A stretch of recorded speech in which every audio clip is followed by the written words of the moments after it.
பாகிஸ்தானுடைய உள்துறை அமைச்சர் இன்றைய நாள் தெஹ்ரான் வந்தடைந்திருக்கிறார் என்கிற செய்திகளை தெஹ்ரானுடைய ஃபார்ஸ் நியூஸ் ஏஜென்சி வெளியிட்டிருப்பதை நம்ம பார்க்க முடியும். அமெரிக்கா எங்களோடு பேச்சுவார்த்தைக்காக மன்றாடியது என்கிற ஒரு செய்தியை இன்றைக்கு ஈரானுடைய ஃபாரின் மினிஸ்டர் அப்பாஸ் அராக்சி சொல்லியிருப்பதை நம்ம பார்க்க முடியும். ஈரானுடைய புதிய வகையான ஏவுகணைகள் பறக்கும் போதே வழித்தடத்தை மாற்ற முடியுமான வகையில் தற்போது சீரமைக்கப்பட்டிருக்கின்றன.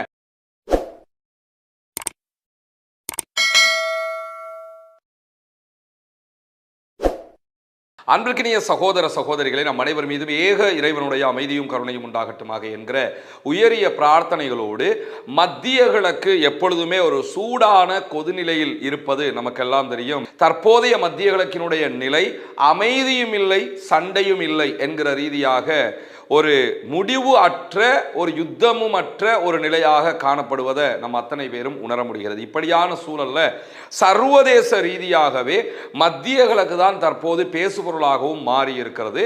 ஏன்னா மத்திய கிழக்கில் இருக்கக்கூடிய அரபு நாடுகள் செல்வம் கொளிக்கக்கூடிய நாடுகள், அவற்றை வைத்துத்தான் மேற்குலக நாடுகள் தங்களுடைய பிசினஸையே பார்த்துக்கிட்டு இருந்தாங்க.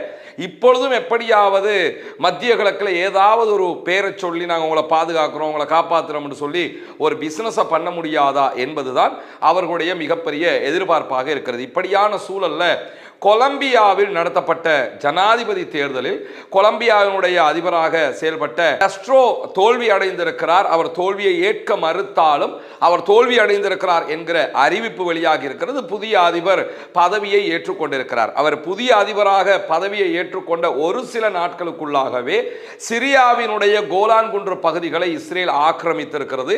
அந்த ஆக்கிரமிப்பை நாங்கள் அங்கீகரிக்கிறோம் என்று அங்கீகாரம் கொடுத்திருக்கிறார். காரணம் என்னன்னு கேட்டா, காஸ்ட்ரோவை பொறுத்தவரையில் அவர் நேரடியாக